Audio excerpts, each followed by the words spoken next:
Pemirsa, manusia bejat Heri Wirawan tak dihukum mati oleh Majelis Hakim Pengadilan Negeri Bandung.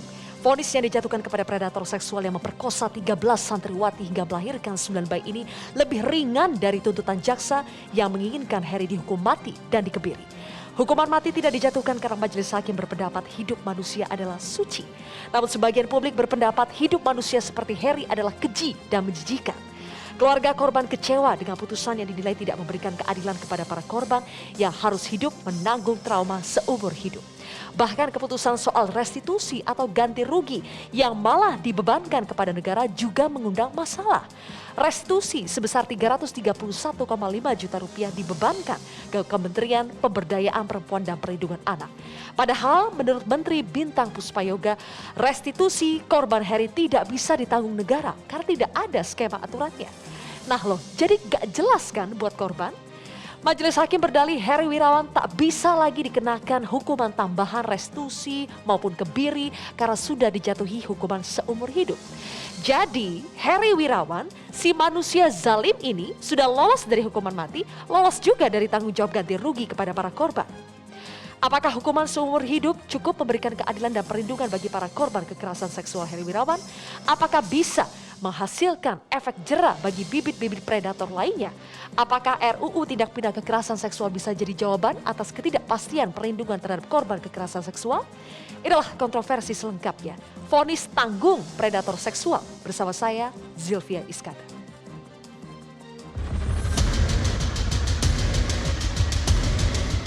Jatuhkan pidana kepada terdakwa dengan pidana penjara seumur hidup.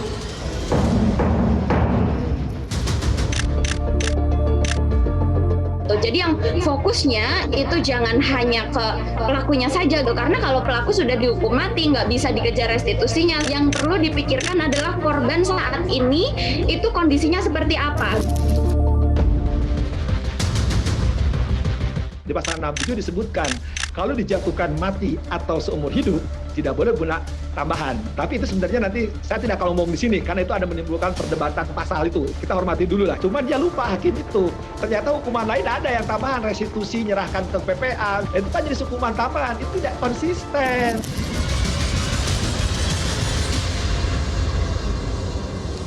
Untuk membahasnya sudah hadir 4 orang narasumber di studio. Yang pertama adalah anggota Komisi 3 DPR RI, Ari Egani. Selanjutnya ada Komisioner Komnas Perempuan Siti Aminatardi. Berikutnya Ketua Komnas Perlindungan Anak Aris Merdeka Sirait. Dan selanjutnya pakar hukum pidana Jamin Ginting. Telah bergabung juga dari luar studio ada kuasa hukum para santriwati korban pemerkosaan Yudi Kurnia dan juga kuasa hukum Heri Wirawan Ira Margareta Mambo. Selamat malam Bapak-bapak, Ibu-ibu, terima kasih sudah hadir di kontroversi. Saya akan langsung ke kuasa hukum dari para korban. Pak Yudi Kurnia, selamat malam Pak Yudi.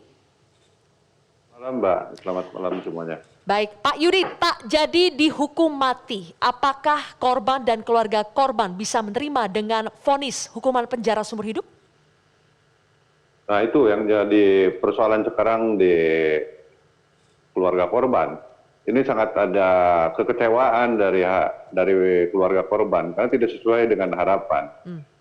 Dulu sebelum melaporkan, kami sebelum mendampingi orang tua korban ke Polda, mereka itu sempat mau anarkis ke pelaku. Mereka mau menyerang ke tempatnya pelaku di Bandung. Cuman saya mencoba meredamnya, saya mencoba memberikan edukasi kepada mereka kalau hukum dengan jalur hukum ini hukum sudah menyediakan hukuman mati. Jadi jangan sampai kalian melakukan itu, kalian akan rugi sendiri. Dan mereka akhirnya mau ikut dengan saya ke Polda melaporkan. Dengan putusan kemarin, saya menyampaikan kepada beberapa keluarga korban, setelah saya sampaikan bahwa ini hukuman vonisnya hukuman seumur hidup, mereka sangat kecewa dan mereka geram sekali. Ada yang menangis, ada yang marah-marah, bahkan ada yang mengajak lagi sama saya untuk mendatangi Heri, biar saya yang membunuh, saya yang dihukumnya aja, biar saya yang dihukum kalau Heri tidak sampai dihukum mati. Dan memang faktanya hukum positif tersedia hukuman mati. Dan kita tidak bisa mengingkari itu, hukum mati. Dan itu artinya negara berkomitmen untuk melindungi anak bangsa ini. Oke. Dengan hukuman mati berpesan bahwa memberikan pesan kepada siapapun yang mencoba-coba melakukan kejahatan seksual terhadap anak, tidak ada ruang di negeri ini. Oke. Makanya hukuman mati menurut saya sudah tepat itu. Oke, tapi sekarang dengan hukuman penjara seumur hidup plus restitusi yang akan diganti rugikan katanya dari negara kepada para korban ini, apakah itu bisa setidaknya mengobati rasa luka kekecewaan para korban?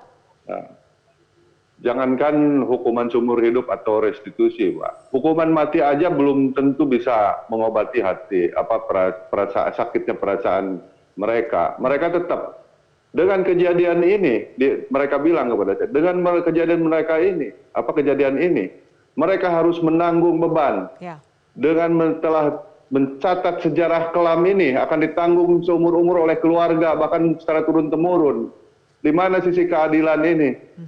Dia bilang saya bilangnya ke saya, Ayudi, coba bayangkan, si Heri masih bisa bernapas, saya selama ini sesak, memikirkan anak saya, dia sudah membunuh harapan anak saya, membunuh cita-cita anak saya, dia masih bisa hidup. Itu yang menjadi kegeraman keluarga korban. Baik, oke. Pak Yudi ditahan dulu, saya akan minta responsnya dari Ibu Ira selaku kuasa hukum dari Heri Wirawan. Ibu Ira, jadi dengan vonis hukuman penjara seumur hidup, ini puas untuk pihak Heri? Baik, terima kasih. Pertama, sikap kami bukan berarti puas atau tidak puas. Kita harus menghormati keputusan yang telah diambil oleh majelis hakim. Pun demikian, atas vonis tersebut, baik jaksa penuntut umum maupun terdakwa diberikan hak-haknya untuk menerima, pikir-pikir, atau banding. Oke. Jadi kalau untuk terdakwa Heri menerima pikir-pikir atau banding, Bu? Baik, untuk terdakwa Heri sampai saat ini belum menentukan sikap karena kami masih memiliki waktu sampai hari Selasa. Dan kami selaku penasehat hukum, bukan kami yang menentukan sikap. Kami hanya memberikan wawasan atau pengertian apa artinya pikir-pikir, menerima atau banding. Oke. Tetap itu sepenuhnya sikap harus diambil terdakwa. Baik, saya ingin tanya dulu ke Bang Jamin yang ada di studio. Bang Jamin, apakah sebetulnya keputusan Majelis Hakim Pengadilan Negeri Bandung itu sudah tepat? Terima kasih. Pertama, kita memang harus menghormati apa yang diputuskan oleh Majelis Hakim yang pertama. Yang kedua, kalau kita melihat dalam sistem hukum pidana kita masih menerapkan hukuman mati, itu artinya apa? Artinya pemerintah masih menjadikan hukuman mati sebagai suatu efek jerah bagi pelaku tindak pidana apa saja. Cuma permasalahan yang timbul saat ini adalah kapan hukuman mati itu diterapkan, dalam situasi apa dan situasi bagaimana.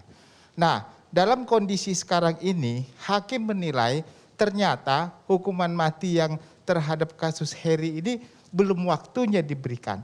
Nah, pertanyaannya, apa ada tindak pidana yang lebih mengerikan daripada Heri ini nantinya sehingga harus diberikan hukuman mati? Nah, kalau ini merupakan suatu perbuatan yang dikategorikan sudah pantas sebagai suatu perbuatan pidana hukuman mati, berarti harusnya pasal itu bisa diterapkan menjadi hukuman mati. Tetapi kelihatannya hakim belum menganggap. Nah, kalau demikian pertanyaannya lebih baik saya kira kita judicial review aja supaya apa? Supaya nantinya jangan ada hukuman mati. Lebih baik nggak usah daripada kita cantumkan hukuman mati tetapi tidak pernah diterapkan. Sama seperti tidak pidana korupsi juga gitu. Ada hukuman matinya tapi tidak pernah diterapkan. Jadi buat apa kita bikin hukuman mati? Nggak guna gitu ya Bang Jamin? Iya, nggak pernah diterapkan. Dan kita nanti masyarakat akan bertanya, efek jerah terhadap hukuman mati itu sebenarnya dicantumkan dalam pasal itu berfungsi atau tidak berfungsi, cuma simbol bahwasannya kita orang yang masih menggunakan hukuman mati sebagai efek jerah. Jadi menurut saya harusnya hakim kalau sudah berpandangan ini sebagai suatu tingkat pidana yang layaknya di hukuman mati, harusnya sudah sepantasnya dijadikan hukuman mati. Tapi Itu ada sudah. dalam pertimbangan hakim bahwa tidak dihukum mati karena pertimbangan hidup manusia adalah suci. Apakah pertimbangan ini bisa kita terima, Bang Giting? Jadi begini, yang bisa mencabut nyawa di dunia ini cuma hakim, ya, utusan. Makanya demi keadilan berdasarkan ketuhanan yang Maha Esa. Hanya dia, selainnya itu nggak bisa. Dasar pertimbangannya itulah yang dijadi eksekusi terhadap hukuman mati tersebut. Nah, jadi kalau hakim sudah menyatakan utusan perwakilan Tuhan untuk memberikan hukuman mati, berarti dia punya kewenangan untuk melakukan itu. Jadi nggak usah lagi pakai istilah seperti itu. Dalam jabatan dia bisa melakukan itu. Itulah tugasnya begitu. Makanya kita lihat kasus narkotika, banyak sekali kan hukuman mati terhadap kasus narkotika.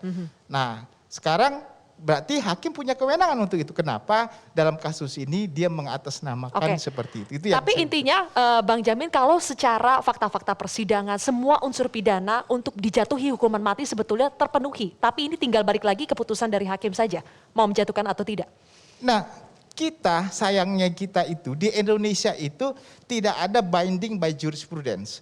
Kalau dalam konteks hukum common law, dia sudah ada jurisprudensi sebelumnya sebagai first murder, otomatis yang berikutnya juga pasti hukuman mati. Nah, di Indonesia, kalaupun pertama hukuman mati, anggaplah nanti Harry hukuman mati, tapi ada tindak pidana seperti ini nanti hakim juga bebas. Mau hukuman mati boleh, nggak mati juga nggak apa-apa. Karena apa? Hakim itu tidak terikat pada putusan pengadilan yang sebelumnya.